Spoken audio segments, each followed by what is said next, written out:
بسم اللہ الرحمن الرحیم اعوذ باللہ من الشیطان الرجیم بسم اللہ الرحمن الرحیم صلی اللہ علی رسولہ الکریم وآلہ الاطیبین الاطہرین المعصومین السلام علیکم ورحمۃ اللہ وبرکاتہ۔ طلاب کرام عزیز، کیسے ہیں؟ امید کرتے ہیں وہ خیر و عافیت سے ہوں گے۔ دروس فی علم الاصول حلقہ ثالثہ کا سبق نمبر 243 آغاز کر رہے ہیں، جس میں عنوان قرار دیا گیا کتاب کی عبارت الجہۃ الثانیۃ سے لے کر الجہۃ الثانیۃ ان الاستصحاب حل اجریہ سے لے کر الجہۃ الرابعۃ انہ بعد الفراغ عن دلالت تک۔ تو عزیز، آج کا درس کلی لحاظ سے گزشتہ سے پیوستہ درس ہے۔ گزشتہ درس میں ہماری بحث چل رہی تھی حدیث دوم استصحاب کے وجہ استدلال اور محل استدلال کے بارے میں۔ محل استدلال، موقع استدلال کے دو مقام تھے، ان میں سے مقام اول کی وضاحت گزشتہ درس میں کی، مقام اول کے پہلے مرحلے کی جہت اولا کی وضاحت گزشتہ درس میں کی گئی۔ آج کے درس میں محل استدلال کے مقام اول کی جہت دوم اور جہت سوم کی وضاحت کی جائے گی۔ آئیے عبارت کو ملاحظہ فرمائیں۔ الجہت الثانیۃ، دوسری جہت، مقام اول یعنی موقع استدلال کا مقام اول، اس کے ذیل میں چار مقامات میں سے دوسری جہت یہ کہ ان الاستصحاب حل اجریہ بلحاظ حال الصلاۃ اور بلحاظ حال السوال۔ آغاز کرتے ہیں ایک سوال سے کہ آیا استصحاب کو جاری کیا جاتا ہے، یہ جو جاری کیا گیا ہے حال نماز کے لحاظ سے یا حال سوال کے نماز سے؟ اب فرق کیا ہے ان میں؟ بحال الصلاۃ یعنی نماز پڑھ کے بعد میں زہرہ نے سوال کیا ہے، فراغت نماز کے بعد، اور بحال حال سوال یعنی دخول نماز سے قبل یہ سوال پوچھا جا رہا ہے۔ ٹھیک، وتوضیح ذالک، اس کی وجہ یوں ہے کہ ان قولہ، یہ قول جو ہے اس کا زرارہ کا یا راوی کا، فرأیت فیہ ہے، یہ حدیث سوم میں آپ نے اگر ملاحظہ فرمایا یاد ہو تو وہ کہتا ہے ثم صلیت فرأیت فیہ ہے۔ ٹھیک، یہ جو قول ہے اس کا ظہور انکان ظاہر فی رؤیت نفس ما فحص عنہ سابقا، اگر یہ زرارہ، یہ راوی اگر یہ کہنا چاہتا ہے، اس کلام کا اگر ظہور اس میں ہے کہ یعنی خود اسی خون کو دیکھا ہے جس کے بارے میں نماز سے پہلے اس نے جستجو کی، جس کو تلاش کیا، نہیں مل سکا، اس نے نماز پڑھنا شروع کی، جب نماز پڑھ لی تو پھر وہ دیکھا کہ خون تو لگا ہوا ہے، اگر یہ ظہور ہے اس کا تو فلا معنی لاجراء الاستصحاب فعلا، تو بالفعل ابھی اس استصحاب کو جاری کرنے کا کوئی معنی نہیں بنتا۔ ٹھیک، کما ان قولہ، جس طریقے سے یہ قول فنظر تو فلم ارى شيئا، کہ وہ کہتا ہے پھر یعنی یہ اسی جملے میں کہ میں نے دیکھا جو چیز میرے بدن یا لباس کو لگی، میں نے دیکھا، ڈھونڈا، لیکن مجھے کوئی چیز نظر نہیں آئی۔ اب یہ قول اذا کان ظاہرا فی حصول الیقین بالفحص، اب اگر اس کا ظہور اس میں ہے کہ فحص کے بارے میں، جستجو کے بارے میں یقین حاصل ہونے میں ہے ظہور اس کا، تو فلا معنی لجریان حال صلاۃ، لجریان ہی، جریان ہی کی ضمیر جاری ہے صاحب کی جانب، تو یہاں پہ حال نماز یعنی فراغت نماز کے بعد بھی اس صاحب کو جاری کرنے کا کوئی محل و مقام نہیں بنتا۔ وصحیح ہو، شہید صدر رحمت اللہ علیہ یہاں سے اپنا نظریہ بیان فرمائے، صحیح ہے کہ انہ لا موجب لحمل قولی فرأیت فیہ علی رؤیت ما یعلم بسبقہ، یہ جو فرأیت فیہ کہہ رہا ہے اس کو آپ اگر حمل کرتے ہیں اس خون کو دیکھنے کے بارے میں یا اس نجات کو دیکھنے کے بارے میں جس کے بارے میں علم و یقین ہے کہ پہلے سے ہے لیکن نہیں مل سکا، یعنی علم اجمالی۔ ٹھیک، تو اب اس کو آپ اس پر حمل نہیں کر سکتے کہ وہ خون اس نے دیکھا جس کے بارے میں پہلے سے اس کو معلوم ہے. یہ کہاں سے آپ کو پتا؟ یہ ایک تحمیل ہے جس پر آپ اس کو حمل نہیں کر سکتے. یہ اس کے لیے کسی قرینے کی ضرورت ہے، چونکہ فَإِنَّ هَذِهِ عِنَایَةٌ، کیونکہ یہ عنایتٌ اضافیتٌ، یہ ایک اضافی کوشش ہے. تحتاج الی قرینۃ، جسے جو محتاج ہے قرینے کی. عند تعلق الغرض بافادتها ولا قرینۃ، جب کب؟ جب غرض مولا نے تعلق پیدا کیا ہو، غرض نے تعلق پیدا کیا ہو، بافادت اسی چیز کو سمجھائے، اسی عنایت اضافیہ کو سمجھائے، جبکہ اس عنایت اضافے کے اوپر کوئی قرینہ موجود نہیں ہے. بل حذف المفعول بدلا عن جعله ضمیرا راجعا الى النجاسة المعہود ذکرها سابقا یشہدو، یہ یشہدو خبر ہے حذف المفعول کی. یشہدو لعدم افتراض الیقین بالسابق، مفعول کو حذف کرنا یعنی یوں ہے، یعنی فرأیتها، یہ حذف مفعول کو حذف کرنے بدل اس کے کہ آپ مفعول کو ضمیر کریں، یعنی ضمیر نہیں قرار دیتے، وہ ضمیر آپ اس ضمیر کو حذف کر دیتے ہیں جو لوٹتی ہے اس نجاست کی جانب جس کا ذکر چل رہا ہے پہلے سے. یہ حذف مفعول گواہی دیتا ہے کہ یقین سابق کو فرض نہیں کیا گیا. اچھا، جب یقین سابق کو فرض نہیں کیا گیا تو یہ رکن اساسی ہے استصحاب کا.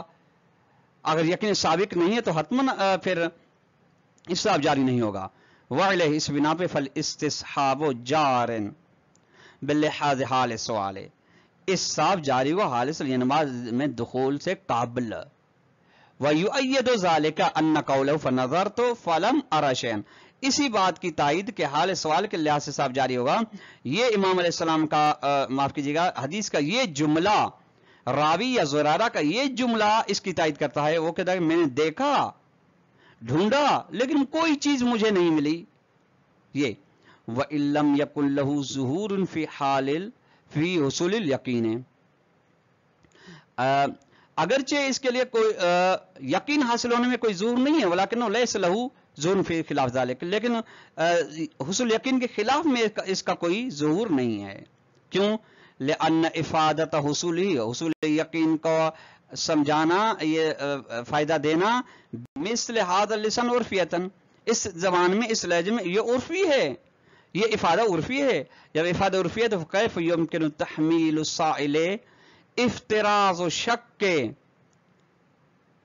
فکیف یمکن تحمیل السائل افتراض و شک حال صلاۃ افتاح بجریان الاستابہینہا، کیسے ممکن ہے کہ سائل کو آدار کیا جائے کہ وہ شک کو فرض کرے در حال نماز، یہ نماز میں حال صلاۃ نماز میں فارغ ہونے کے بعد، اور امام علیہ السلام فتویٰ دے کہ اس کے جب حال صلاۃ میں وہ شک کو جاری کر رہا ہے، فرض کر رہا ہے، تو پھر استاء بھی جاری ہوگا.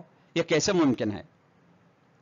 وَلَيْسَ فِي مُقَابَلِ تَنْزِيلِ الرِّوَایَةِ عَلَى إِجْرَاءِ الْإِسْتِسْقَاءِ بِلِحَاظِ حَالِ السُّؤَالِ إِلَّا اسْتِبْعَادَ اسْتِغْرَابِ الزُّرَارَةِ مِنَ الْحُكْمِ بِصِحَّةِ الصَّلَاةِ حِينَئِذٍ. اچھا، روایت کو جو آپ نازل و منزل قرار دے رہے ہیں، تنزیل یعنی حمل کر رہے ہیں، تحمیل کر رہے ہیں روایت کو اس کے مقابلے میں کہ روایت اس سابق پر جاری ہے، یعنی یہ کہ روایت حمل ہے کہ اس ساب جاری ہے، حال سوال کے لحاظ سے اس کے مقابلے نہیں ہے، اس تنزیل کا نہیں ہے، سوائے یہ کہ وہ بعید شمار کرنا ہے زرارہ کو. وہ کیا ہے؟ زرارہ کی بات کو بعید شمار کرنا، وہ کیا ہے؟ من حکم بصحت الصلاۃ، اس صورت میں صحت نماز کا حکم لگانا کیسے ہو سکتا ہے؟ لأن فرض ذلك و فرض عدم العلم بسابق نجاست ہے، کیونکہ اس کا اچھا فرض کرنے کا مطلب یہ ہے کہ آپ کو نجاست کے بارے میں سابقاً علم نہیں ہے. فأي استبعاد في ان يحكم بعدم اعادة صلاة لا يعلم بوقوع مع نجاست، بس کون سا یہ استبعاد و بعید ہے اس بارے میں کہ حکم لگایا جائے کہ نماز کو دوبارہ نہیں پڑھایا جائے گا، نہ یہ کہ نماز واقع ہو یہ نجاست کے ساتھ. فالاستبعاد المذکور قرینۃ، یہ بعید شمار کرنا جو ہے یہ قرینہ ہے کہ ان المفروض حصول الیقین للسائل بعد الصلاۃ بسبق نجاست، کہ فرض یہ کیا گیا ہے کہ سوال کرنے والے شخص نماز پڑھ چکا ہے، نماز کے بعد اس کو یقین حاصل ہوا ہے کہ نماز سے قبل کی نجاست موجود ہے. یعنی حالت سابق نجاست کا اس کو یقین حاصل ہو رہا ہے.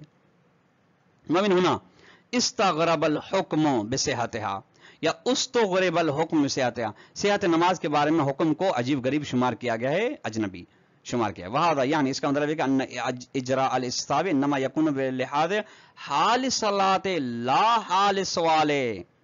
بس اس کا نتیجہ یہ نکلتا ہے کہ استحباب کو جاری کرنا حال نماز کے لحاظ سے ہے، حال سوال کی نماز سے نہیں ہے. ولكن يمكن الرد على هذا الاستبعاد. لیکن یہ جو بعید شمار کیا گیا ہے اس کو رد کیا گیا ہے.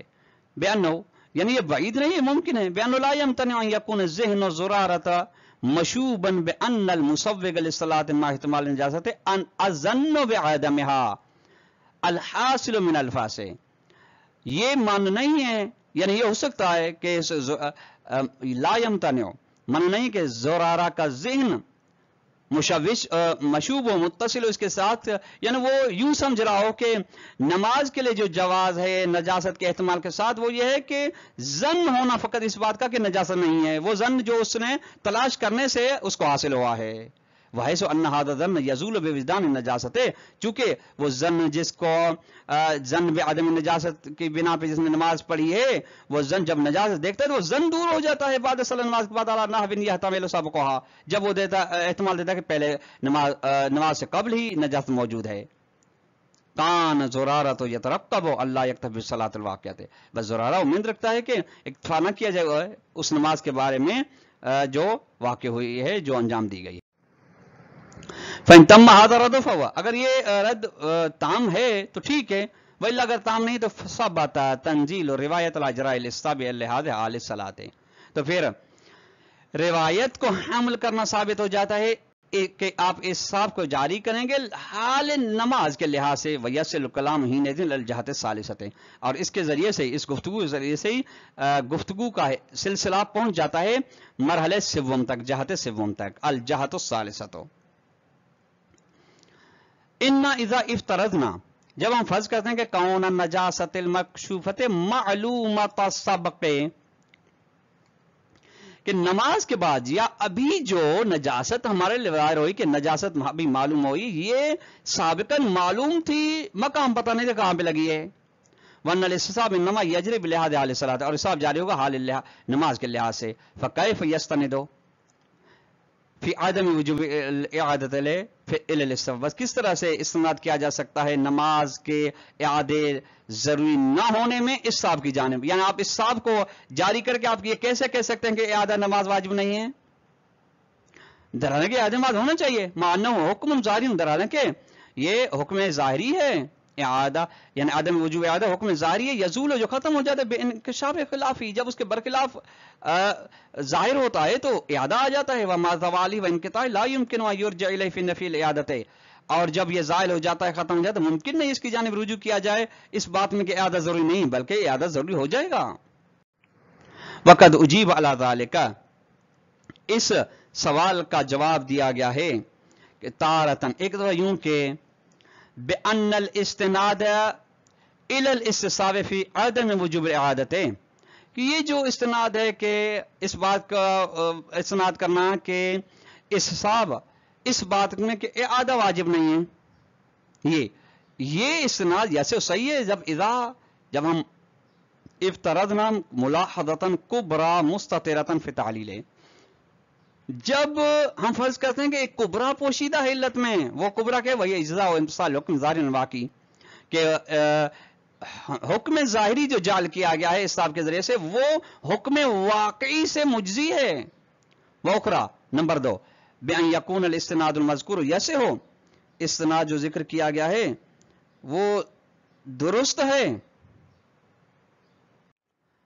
یصح اذا افترضنا، صحیح ہے جب ہم فرض کریں کہ ان الاستصحاب او الطہارۃ الاستصحابیۃ بنفسها تحقق فرضا حقیقیا من الشرط الواقع للصلاۃ، کہ استصحاب یا وہ طہارت جو استصحاب کے ذریعے سے خود ثابت کی جا رہی ہے وہ خود ایجاد کر رہے ہیں، متحقق کر رہے ہیں فرض مصداق حقیقی کو اس شرط واقعی میں سے جو نماز کی ہے. مطلب بائے بیان بین کان شرط الواقعی هو الجامع بین الطہارت الواقعیت و الطہارت الظاہرۃ، یعنی شرط واقعی جو ہے وہ جامع ہے. جامع یعنی وہ عنوان کلی، جامع یعنی وہ قدر متیقن، جو طہارت واقعیہ کو بھی شامل ہے اور طہارت ظاہریہ کو بھی شامل ہے. یعنی طہارت واقعی اور ظاہر دونوں اس کے مصداق ہیں. اس بنا علی ذالک تکون الصلاۃ واجبا لشرط حقیقتا، چونکہ اس بنا پر نماز کے اندر موجود ہے اس کی اپنی شرط حقیقی، شرط واقعی موجود ہے. جب شرط حقیقی و واقعی موجود ہے تو پھر نماز درست ہے. طلاب کرام عزیز، آج کا درس اپنے اختتام کو پہنچا. السلام علیکم ورحمۃ اللہ وبرکاتہ.